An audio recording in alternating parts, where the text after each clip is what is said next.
और किस फिलॉसफी की बात कर रहे हो आप? Western philosophy? और इंडियन से ज़्यादा तो वेस्टर्न में पसंद करता हूँ, क्योंकि इंडियन में काफ़ी सारी चीज़ें ऐसी भी है जो इलॉजिकल लगती है।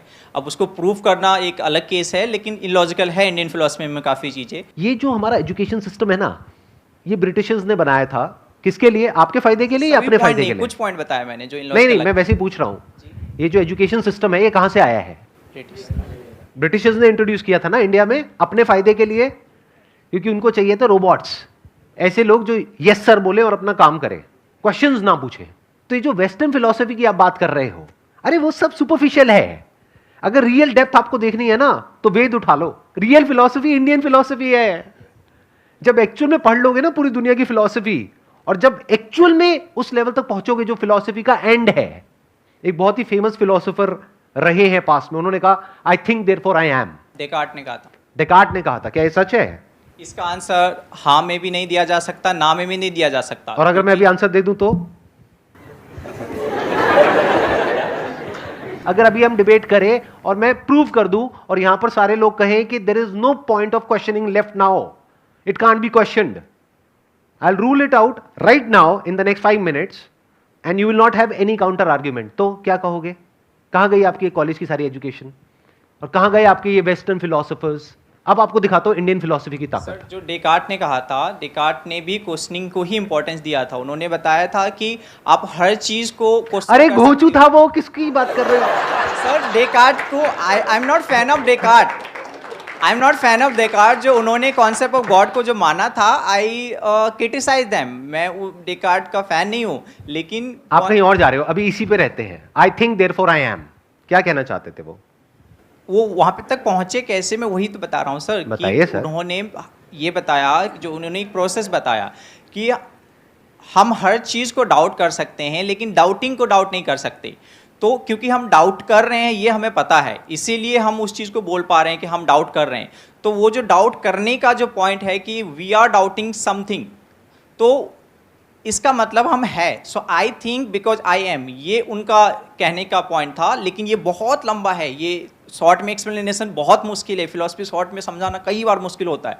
तो उनकी पूरे 6 बुक हैं इसके लिए मेडिटेशन की, तो वो बहुत लंबा है। बट शॉर्ट में जो मैंने उन 6 बुक्स को मैं अभी 6 मिनट में आग लगा दूंगा। 6 मिनट दोगे मुझे? अब मैं बताऊं आपको इंडियन फिलोसफी की ताकत। ये आपने करी बात वेस्टर्न फिलोसफी की, आपने 6 बुक्स पढ़ी उसकी, ठीक है, और अपने एग्जाम्स में जाकर के लिख के आ गए, दैट इज ओके। अब देखते हैं इंडियन फिलोसफी क्या कहती है। ये पॉइंट बकवास है, I think therefore I am. इसके पीछे चाहे 6 बुक्स है चाहे 6000 बुक्स है। वो लोग जो वेस्टर्न फिलोसफर्स हैं, वो थिंकिंग में जाकर के अटक जाते हैं। वेस्टर्न वर्ल्ड पूरा थिंकिंग में जाकर के अटक जाता है।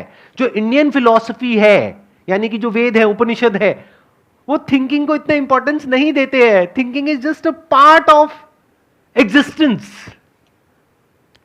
ये जो आई एम है, इसका एक छोटा सा पार्ट है thinking. Now what is thinking? आपने कहा डाउट करना, कि लेकिन मैं ये डाउट नहीं कर सकता कि मैं डाउट कर रहा हूं, इस वजह से मैं हूं। क्या बकवास बात है। डाउट क्या होता है? What is doubting? डाउटिंग कहां से आती है? डाउट आता है जब माइंड में 2 चॉइसेस होती है। Existence is choiceless. इस बात को आराम से बैठ करके समझना मैंने क्या बोला है। नंबर 1। नंबर 2, आई एम, इसको आप क्वेश्चन नहीं कर सकते। आई थिंक को क्वेश्चन कर सकते हो। अगर अभी मैं आपकी मेमोरी निकाल दूं, याददाश्त चली जाए, उसके बाद आप हो या नहीं हो। लेकिन मैं आपसे पूछूंगा आपका क्या नाम है, क्या जवाब दोगे? मेमोरी नहीं रहेगी तो बताने की कंडीशन में नहीं रहूंगा। थिंकिंग कहां है? नहीं है। Without memory there is no thinking, but you still exist. Sir, Descartes ने बहुत प्रॉब्लमेटिक बातें कही है, आई एग्री विद यू। अरे सिर्फ डेकार्ट नहीं, ये सारे वेस्टर्न फिलोसफर्स जो है, जिनको आप पढ़ पढ़ करके खुश हो रहे हो, इसमें से 99% क्रैप है। तो क्रैप को क्यों अपने दिमाग में भर रहे हो? अरे भाई साहब, चेस खेलो। और अगर फिलॉसफी, और अगर एक्चुअल फिलॉसफी को समझना है ना, एक्चुअल फिलॉसफी, तो इंडियन फिलॉसफी को समझो। इसकी पावर तो आप सोच भी नहीं सकते कहां तक है और क्या है। मैं इसको इस पॉइंट से नहीं देखता कि इंडियन अच्छा है या वेस्टर्न अच्छा है। मेरा पॉइंट ये है कि हर एक चीज़, चाहे कहीं का भी हो, अगर उसमें लॉजिक है, कुछ ऐसा है जो आपके माइंड को थोड़ा और इवॉल्व करे, तो that is good to study. भाई साहब, लॉजिक की एक लिमिटेशन है। ये जो लॉजिक लॉजिक लॉजिक आया है ना, ये आया है वेस्ट से। Logic is in the realm of thinking. Without thinking there is no logic. में काफी पॉइंट पे सुपरफिशियल चीजें भी तो है, चाहे वो रिलीजन से रिलेटेड हो या कॉन्सेप्ट ऑफ गॉड हो। वो कहां नहीं है? वो वेस्ट में नहीं है क्या? वेस्ट में है, बट पॉइंट इज कि जिस लेवल पे उसको मैं सबकी भावनाओं को कदर करता हूँ, मैं ये नहीं कह रहा हूँ बोलो ना, खुल के बोलो, क्या दिक्कत है? कि हाँ। जब हम किसी कॉन्सेप्ट ऑफ गॉड को लेकर के बहुत ज़्यादा वो होते हैं और उससे सिर्फ वो एक बिलीव नहीं रहता, उसकी वजह से ग्राउंड लेवल पे वायलेंस होते हैं, बहुत सारी चीज़। मैं पोर्शन की बात कर रहा हूँ, जो ज़्यादा पोर्शन है हमारे सोसाइटी में और आजकल भी खासकर, तो एक कॉन्सेप्ट नहीं है, एक गॉड के कॉन्सेप्ट से 1000 गॉड हमने बना दिए, जबकि ये भी मानते हैं कि गॉड से फेक है, फिर भी 1000 अवतार बना दिए, 1000 रिलीजन बना दिए, 1000 चीज़ें बना दिए। सो मेरा पॉइंट है कि एक पॉइंट जिसको हम उस पर हम क्वेश्चन ही नहीं करते, हम बस एक नहीं, हमने इंसान जैसा इमेज बना दिया, हम उसका बस बिना किसी से बस हम पूछते रहते हैं। माय पॉइंट, मैं एक ऐसे लेवल पे हूँ जहाँ पे मैं गॉड को नहीं मानता और मानता भी हूँ, मैं किसी एक कंक्लूजन पे नहीं पहुँचा हूँ कि गॉड है या नहीं है, बट ये मान लेना कि गॉड है और उसके लिए हर वो चीज़ बिल्कुल ब्लाइंडली एक भीड़ की तरह फॉलो करते रहना, तो आई डोंट लाइक दैट। तो ये चीज़ मैंने जो सीखी है, थोड़ा थोड़ा पहले से भी था, लेकिन स्टडिंग फिलोसफी में ज़्यादा सीखी है, क्योंकि philosophy is the only place where you can question. आप टेंपल के सामने, मस्जिद के सामने जाके गॉड को क्वेश्चन करोगे, प्रोबेबली नेक्स्ट डे आप जिंदा भी ना रहो। इतनी टेंशन ना लो, आप जिंदा रहोगे। यहाँ पे कैमरे में आपकी शक्ल पूरी पूरी दिख रही है, टेंशन क्यों ले रहे हो? आप क्वेश्चन कर रहे हो, इसमें गलत क्या है? वो मैं बोल रहा हूँ कि अब मैं एक बात बोलूं, आपने बोल दिया, अपना आर्ग्यूमेंट दे दिया। इस दुनिया में कौन लोग हैं जो प्रॉब्लम क्रिएटर हैं? वो जो करोड़ों भगवानों को मानते हैं, क्या वो आपस में लड़ते हैं? या वो जो कहते हैं कि एक ही भगवान है दुनिया में, जो भी उसको वो नाम देते हैं और कहते हैं वो ही सच है, बाकी सब झूठ है? आराम से समझिए कि जो हिंदुइज्म है वहां पर करोड़ों भगवान क्यों हैं, उसका लॉजिक क्या है। पहाड़ की भी पूजा हो रही है, मिट्टी की जो मूर्तियां उसकी भी पूजा हो रही है, सूर्य की भी पूजा हो रही है, चांद की भी पूजा हो रही है। किसकी पूजा नहीं हो रही है? धरती, जल, अग्नि, वायु, आकाश, सबकी पूजा हो रही है। तो हिंदू धर्म जो है वो क्या कहता है? सब में भगवान है। इससे बढ़िया फिलॉसफी, इससे अच्छी फिलॉसफी हो ही नहीं सकती, इससे ओपन फिलॉसफी हो ही नहीं सकती। मतलब आप भी भगवान हो, आपसे भी जब मिलते हैं तो ऐसे करके मिलते हैं। मतलब क्या? कि आपके अंदर का जो भगवान है उसको मैं प्रणाम करता हूं। आई एग्री सर, बट इसमें फिर ये पॉइंट भी है ना, मैं इस चीज़ से, इस फिलॉसफी के अगेंस्ट नहीं हूँ, मैं उस चीज़ से दुखी हूँ जो इनबैलेंसेज, इस थॉट्स, ये कॉन्सेप्ट ऑफ गॉड जो कि जनरली वैसे जैसे आप समझा रहे हैं वैसे लोग नहीं समझते ना, ज़्यादातर लोग समझाते हैं और वायलेंस क्रिएट होता है। और फिर एक मिनट आपने कहा वायलेंस क्रिएट होता है, वायलेंस की जड़ क्या है? इग्नोरेंस है, इग्नोरेंट होते हैं लोग। अब देखो इसमें कितनी बड़ी लॉजिकल फैलेसी है। अरे भाई साहब, ये जो आपके सारे फिलोसॉफिकल फंडे हैं ना, सारे हिला दूंगा अभी के अभी। आप कह रहे हो इग्नोरेंस जड़ है प्रॉब्लम की। इग्नोरेंस कभी भी जड़ नहीं होती किसी भी प्रॉब्लम की। Ignorance is not a problem. सबसे ज्यादा इग्नोरेंट कौन होता है इस दुनिया में? एक बच्चा जो अभी पैदा हुआ है, he is ignorant even of his own name. Is he a problem?